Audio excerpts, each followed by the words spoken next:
Alright, hello everyone and welcome to my review of The Forest. I have it booted up for you as you can see, and I just kind of wanted to go over some things I liked and disliked about it. I've played the game for 40 in-game days, so not gratuitously long, but decently that I kind of know what I'm talking about. I've already beat the game. I beat it in the first 20 days, so I've doubled the length of time that I've been playing to kind of give it a fair chance on all its aspects. And I'm very impressed with what it's been able to do in that time. There are, however, things I would definitely change for this to be a much more in-depth experience, which I'll get into a little bit later. But let's start talking about the positives. The first thing that I really like about this game, well, first off, the graphics look good. I'm very happy with the way the game looks. The main thing that I really enjoyed about it is that the atmosphere that you're set in is amazing. The sense of loneliness, the sense of fear you have of going outside of what you know to be safe. Like, this is my camp. This is really my only camp. The only other one I have, let me pull up my map. I only have one other little place, and it's up by that lake. So if you look on the left side of the map, there's a little dot that's maybe only that big. It's a little water area up in the snowy part of the mountains, and that's where I was going to build a second camp, but I'll get into that in a minute. It's up in the snowier mountain area. But yeah, this is my camp. It's simple. I have access to the ocean, which provides me with food. As you saw just a little bit earlier, there were sea turtles. That's my main source of, I was going to say income, but that's not a thing. That's my main source of food. That's where I eat. I eat sea turtles. But as I was saying, the atmosphere is amazing in the sense of being uncomfortable to go out there is what I want. It's kind of similar to what I experienced a little bit with Subnautica. Like, there were areas that I knew were dangerous that I didn't go near, but with this game it feels like the whole area out there is dangerous. You know, with Subnautica I would be able to say, oh, if I just don't go by, you know, this end of the Aurora or go to this area, I'm fine. Here, anytime I feel like I go outside my camp, I'm in danger. So I like the feeling of whenever I go out there, I'm in danger and I need to pay attention, I need to be careful. The building mechanics I really liked, even though I really didn't use them very much. The main things I used here are water catchers. I built myself a house that I haven't used really since then. As my character's eventually gone crazier, I've built myself my child and my wife. I built a wall, a couple of walls actually. There's another one down there. Oh, there's the little fellow over there. He's probably going to go beat up my dock. That was just a little side project. And that dock going to the boat is because I got attacked by a shark trying to get to that boat, so really not that far in, and I got attacked by a shark. And ever since then I just built the dock. You can actually see a sea turtle right there. Just so I don't get attacked by one of these guys again. And it's the only time I've seen a shark in that game. The one time when I just am in the shallows. But anyways, I'm getting a little bit off topic. As far as the building materials, I really like. This is something I made recently. It's the warm suit, which will protect you against cold, as it says. But there's lots of goodies, and I know even looking at this, people who have played this game a ton will think I barely have anything, because I've seen people play this game, and this entire tarp is filled with things that I haven't even touched. But there's lots of different things that you can do and make and find. I will go ahead and admit that I used a guide mainly because when I got here, I crash landed on the plane. I went to the east. No, I went west because I ended up over there because that's the north that way. I went west, hit the shore, and I just followed it around till I found here, and I thought, okay, if there's a yacht there, then whenever I need to run and escape from cannibals, I can just hop on the yacht. And that's what I do. And it actually is my emergency food supply, since the stuff on there will respawn. So I actually think I'm in the best spot in the entire game to set up a base, because you have an unlimited food supply. It respawns every couple of days, where you get snack bars, there's booze, and, well, I mean, you have turtles right there that keep popping up. You have seagulls, but I think there's soda and stuff on there as well. And there's a bed, so you can sleep there. And then you can just build whatever here on the shore. For the main part, cannibals don't even come down here. You'll see them on this ridge, especially by that tree they like to hang out. So I just cut that off so they can't come this way. And then those rock walls keep the big ones from coming in. The only thing I don't like about this base is there will be mutants around. Anyways, this is a review of the game, not a review of my base. But yeah, that's another small thing, is I can't aim. But, you know, food is plentiful. Now let's get on to the things I don't like. What I said before is I used a guide, and I think you have to. Oh, that's what I was getting to. I built my base here and then realized I have no idea what I'm doing. Like, I don't know what my objectives are. At least in Subnautica, I kind of knew that I had to leave. I had to leave the planet. And I thought, okay, maybe I have to leave the island after I find my son, or I need to get someone to get help or something. So I made the SOS sign, which is useless besides for just looking like a crazy person.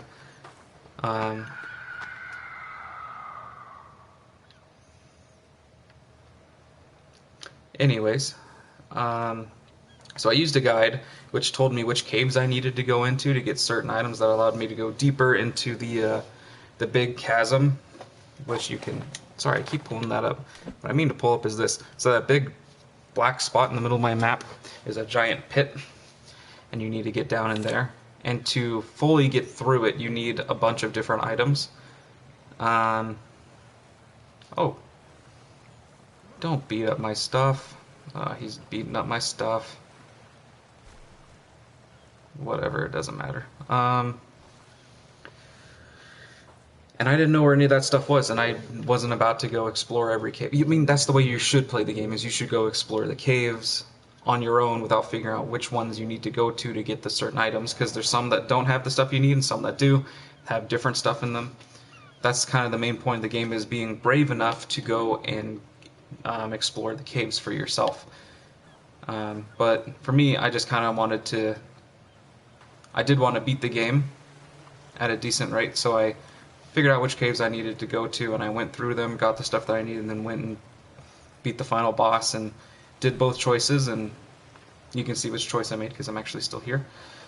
For those of you who have beat it, I'm trying not to be spoilery. Dude, come on, leave my stuff alone. Oh, that one's gonna come over here, ain't it? Well, whatever, I just won't save. I'm being salty about it. One of the things that bothered me the most is when I was here, this is something I've done recently in the 20 days that I've been just kind of messing around, building stuff and going out and exploring the way that you're meant to play the game, is I thought to myself, what if I just go into the snowy area and build stuff out there? Because, you know, the cannibals are, you know, I can't survive in the cold without my warm suit, so the cannibals can't survive out there either. So I thought to myself, if I just go up into the mountains like this, I'll survive the cold, they can't, and I can just have a safe place where I can, live my life without them annoying me. Turns out that doesn't work, and I think that should be different. Because they should be able to feel the cold. Either way, there should be places here where you can't get attacked by cannibals. And the problem is, there is no safe place where you don't get attacked by cannibals. And I know there's like the whole thing of like, you should always be ready for them and there should be random encounters, but I think there should be areas where you can feel safe.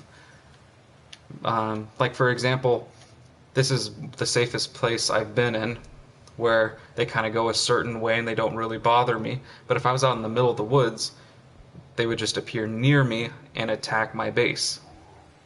And I don't think that's a very good structure, because I'll even get big guys that come and beat on the big poles right over there.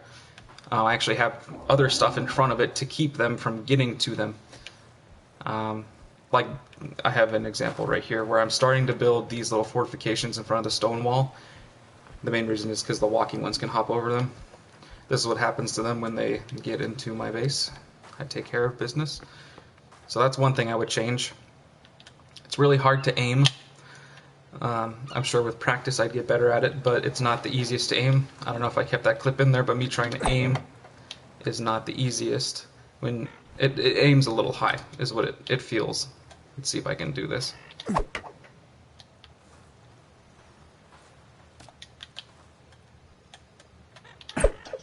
There we go.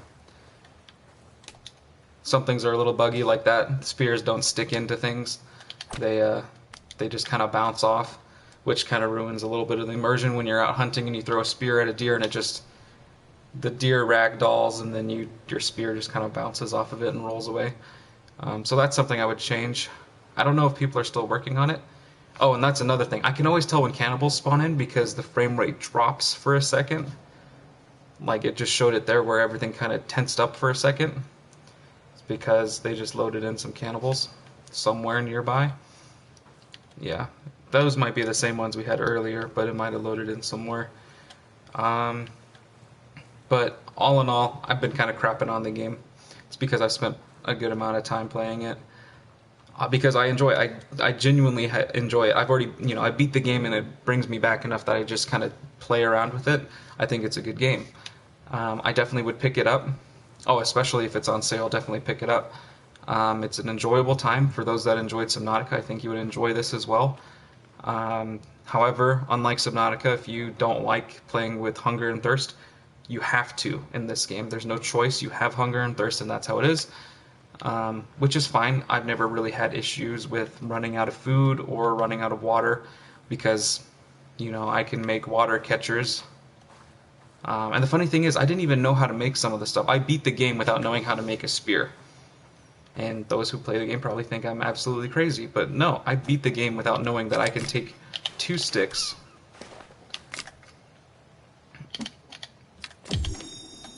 and combine them to make a small little weak spear like that. I didn't know that. I can't aim. But yeah, I didn't know that. Making a spear like this I only found out relatively recently, and it's actually changed the way that I play. Hunting's a lot easier now because of it. But there was just stuff I didn't know how to make, and I was still able to beat the game. I still like it without having had all the stuff that would have been kind of helpful. But my overall, I would probably give this, I'm torn between a 7 and an 8 because I feel like 7 is like, that's a C if I do it by grades, and I don't think this game deserves that. There's definitely stuff they could improve upon to make it a little bit more, definitely more playable, and, you get weird stuff like that happening. But I've happily played it, and I don't think I'd replay it, like start from scratch. Maybe I'd try a challenge run or something, but I've greatly enjoyed the time that I've put into this game. I think most people who enjoy survival games would enjoy this game. The building is, there's lots of stuff to make, lots of different stuff you can do. If your sanity drops below a certain percent, you start getting crazy stuff. Making a freaking car out of trees. But yeah, I've enjoyed it. I've spent plenty of time cutting down trees. This whole area had trees, as you can see, that I've cut down to make stuff for my base there. But all in all, I'd give it probably a 7.5 in the sense that there's stuff that they could improve upon to make the game a little bit better and more fun. But it's solid as it is right now. So yeah, 7.5. Those who enjoy survival games should definitely pick it up. Those who like horror games, I think, would enjoy this as well. There's definitely plenty of tense moments where it's scary, such as, when you go through the caves. It's a scary experience. It's not, I'm not going to lie, it's not, a cakewalk. It requires you to, like I said earlier, kind of, buck up and do it, which I had a couple of times in Subnautica where I was exploring new areas. But yeah, everywhere is a danger, and you gotta figure out how to survive. So, 7.5. That is my final verdict on the game. I recommend you pick it up. It is now about to turn nighttime, so I'm going to end my review. And thank you guys so much for tuning in. I haven't done a playthrough of this game. I don't plan on it. And I just launched my spear into the sunset. But anyways, that's really it for me on this one. Hit me up on my social media, Facebook, Twitter, Instagram. That's the best way to reach me. Leave comments below on games you want to see me play. And for those who have played this, let me know what you think of the game. Things you think they could improve on that I didn't mention. Things you really like about the game that I didn't mention as well. And yeah, I'll see you guys in the next one.